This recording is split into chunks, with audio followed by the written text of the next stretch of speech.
Hi.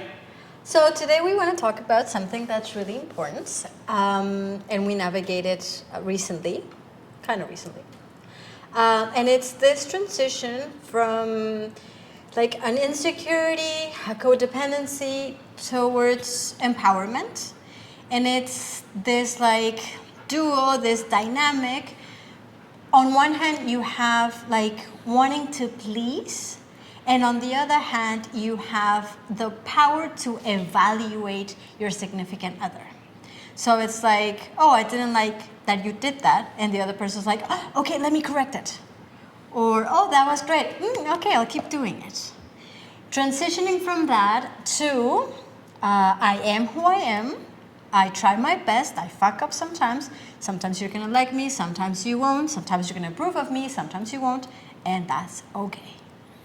Right, so like energetically, the core of this is when I'm in a position of insecurity, I'm not necessarily approving of myself. I'm trying to please you. I'm coming from a place of fear, let's say of abandonment, and I'm giving you my power, right? And vice versa. So that thing, like you say, this power to judge and evaluate is like, okay, if you're afraid of losing me, oh, well, I can say, oh, that's not good enough, or that's good enough, or, you know, you have to do backflips and jump through these hoops, and, or I don't know if, you know, if this is working or whatever, right?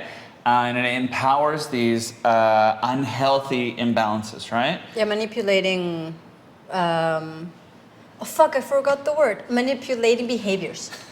Sorry. Oh my God. We're actually sitting at the kids' table. We're sitting at the kids' table because this is about, you know, a little bit of growing up. So it's, childhood, you know, a little bit of childhood trauma. Childhood trauma, abandonment wounds. So let's say I'm starting in a place in a relationship and I'm afraid of you walking. And I'm going to give you the power to have me, you know, kind of be like enslaved to your approval, right? Mm-hmm.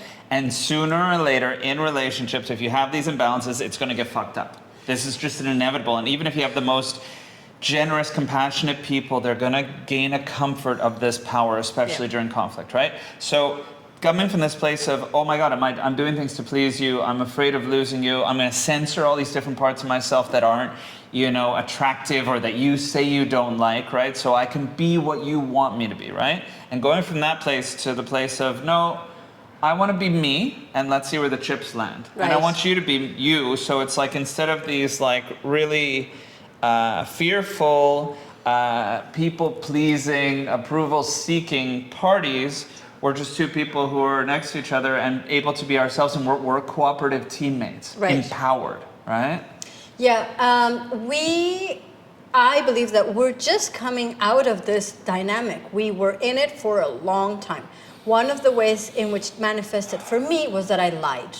I intuitively knew, or you had explicitly told me, some of the stuff that drove you crazy, and if I fucked up, I would lie or not tell you about it because I didn't want to be scolded or disapproved or have a fight or whatever.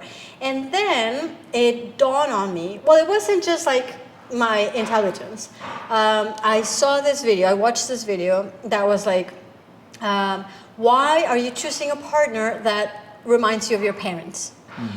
And I was like, what is it about Mike that reminds me of my mom? And I was like, oh, the approval. I always wanted to be approved growing up. And I feel I rarely got it. So I really wanted to be approved by you. And I felt like overall you were quite disapproving. Like you were so strict. And I so wanted to get your, like, a pat on the back. And then I was like, wait a minute, I'm a grown-up. Like, I can do that for myself. I don't, like, you have your own lane. You are who you are. I love you. But it's okay if you disapprove me. And mostly, it's okay if I fuck up, because I'm human. And let's assume that I'm always doing my best. I care about what you say, want, need. And even then, I'm gonna fuck up. So, like, I'm gonna start forgiving myself. I'm gonna make some room for you to dislike me temporarily. And that's okay. Like, we're two humans forming a team.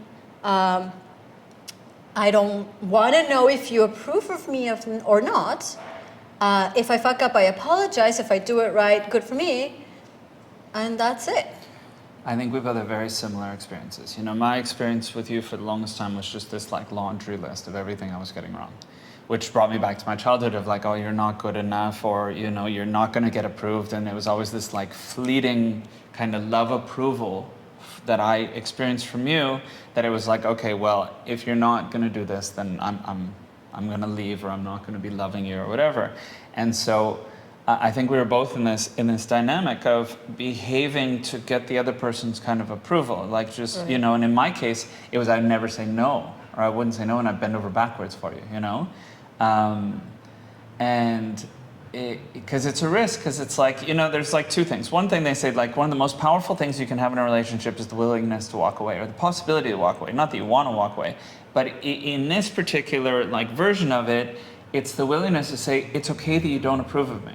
I'm still okay with myself here, how I am, and I'm going to give that love to myself, right? And I'm going to give that approval to myself. And if you don't want to give it to me, that's okay, but that's not going to make me kind of change my behavior anymore, right? I'm now behaving as myself with all my like rough edges and my prickly parts, and this is who I am, and this is how I get to be joyful.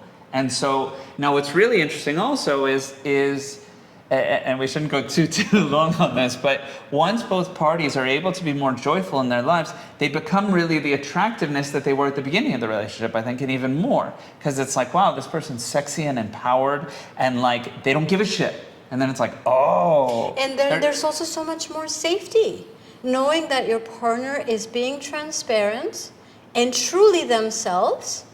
Yeah, but you can trust more. Right, and you're like, you know, you're dealing with the actual person. It's not like this like mask or like forced thing. And it's also like, the truth is, when you're in this kind of dynamic, what you were saying, a codependent dynamic, you're allowing like 20% of your personality into the story, and the rest becomes this like repressed, suppressed monster that like bursts out during the biggest conflicts, right? And it's like, yeah, you haven't listened to any of me, you know, and it's like, so it's so liberating, and it's so beautifully empowering for the relationship and each person to be like, hey, you get to be yourself, and let's see these two people hang out, you know? Right. So that's yeah, totally. Yeah, recently you said to me, we were having a conflict, and you're like, I don't care about your approval or like your evaluation.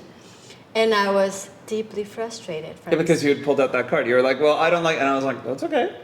Yeah. I don't have to be that person that you like. I was so fucking frustrated. It's because it's a boundary. But it's also like it's just habitual pattern. So it's like, of course, we're used to, I do this and this gets a result. And then all of a sudden it's like, oh, it doesn't get a result. Oh, he doesn't really care whether I approve or not because he's actually not as insecure right now. And then it's like, oh shit. And it's like, oh, this is, and you're reminded, oh, we're two adults. We're not, you know, we're at the kids' table, but we've grown up now, right? Yeah. So that's, maybe we should wrap there. Yeah. All right, thank you for watching. Okay. Ciao. Bye.